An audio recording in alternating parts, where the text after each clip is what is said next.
सभी को नमस्कार।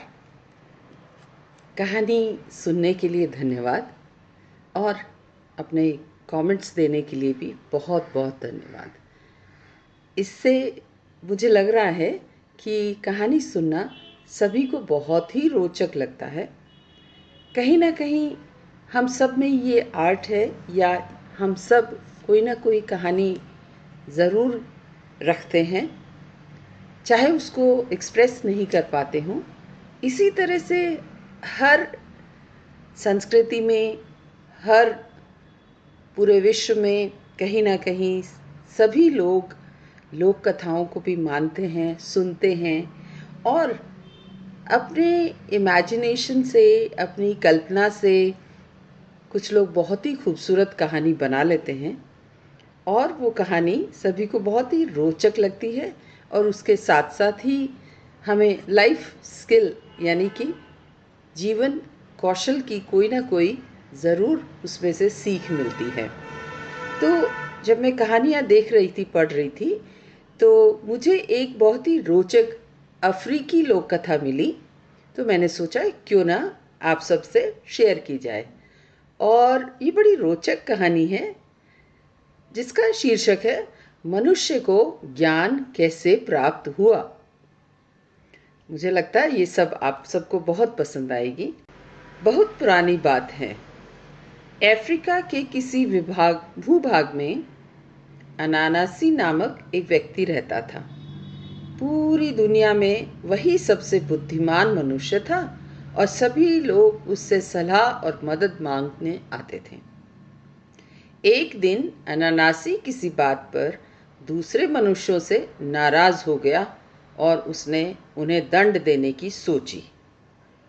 बहुत सोचने के बाद उसने यह तय किया कि वह अपना सारा ज्ञान उनसे हमेशा के लिए छुपा देगा ताकि कोई और मनुष्य ज्ञानी न बन सके।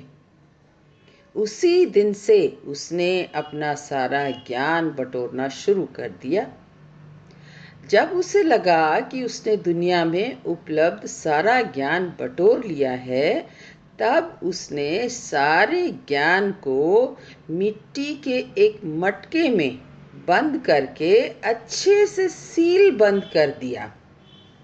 उसने ये निश्चय किया कि उस मटके को वह ऐसी जगह रखेगा जहाँ से कोई और मनुष्य उसे प्राप्त न कर सके। अनानासी के एक बेटा था जिसका नाम केवुकू था। केवुकू को धीरे धीरे यह अनुभव होने लगा कि उसका पिता किसी संदिग्ध कार्य में लिप्त है। इसलिए उसने अनानासी पर क्या किया, नज़र रखनी शुरू कर दी। एक दिन उसने अपने पिता को एक मटका लेकर दबे पांव झोपड़ी से बाहर जाते देखा। केवुकू ने अनानासी का पीछा किया। अनानासी गांव से बहुत दूर एक जंगल में गया और उसने मटके को सुरक्षित रखने के लिए एक बहुत ऊंचा पेड़ खोज लिया। अपना ज्ञान दूसरों में बंट जाने की आशंका से भयभीत अनानासी मटके को अपनी आंखों के सामने ही रखना चाहता था। इसलिए वह अपनी छाती पर मटके को टांग कर पेड़ पर चढ़ने लगा। इस तरह अपनी छाती पर मटका टांग कर पेड़ पर चढ़ना तो लगभग नामुमकिन ही था। उसने कई बार पेड़ पर चढ़ने की कोशिश की, लेकिन वह जरा सा भी न चढ़ पाया और सामने की ओर से मटका टंगा होने के कारण वह पेड़ को पकड़ ही नहीं पा रहा था। बड़ा रोचक है। देखते हैं आगे क्या होता है।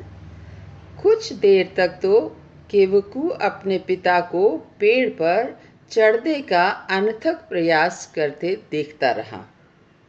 जब उससे रहा न गया तो वह चिल्लाकर बोला, पिताजी, आप मटके को अपनी पीठ पर क्यों नहीं टांगते? तब आप पेड़ पर आसानी से चढ़ पाएंगे। अनानासी मुड़ा और बोला, मुझे तो लगता था कि मैंने दुनिया का सारा ज्ञान इस मटके में बंद कर लिया है, लेकिन तुम तो मुझसे भी ज्यादा ज्ञानी हो।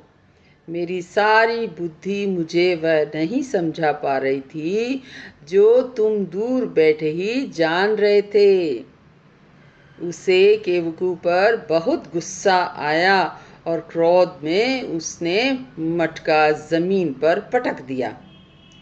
जमीन पर गिरते ही मटका टूट गया और कहते हैं उसमें बंद सारा ज्ञान उसमें से निकलकर पूरी दुनिया में फैल गया और सारे मनुष्य बुद्धिमान हो गए। तो कहो, कैसी लगी कहानी? क्या कभी ज्ञान को बंद करके भी रखा जा सकता है? सोचो, ज्ञान तो फैलाने से ही बढ़ता है और ज्ञान जो काम आए दूसरों के और खुद के, वही ज्ञान अच्छा होता है। पर इसके साथ साथ ही आपसे प्रार्थना, आपको कैसी लगी कहानी और आपके हिसाब से ज्ञान का क्या उपयोग होना चाहिए? धन्यवाद।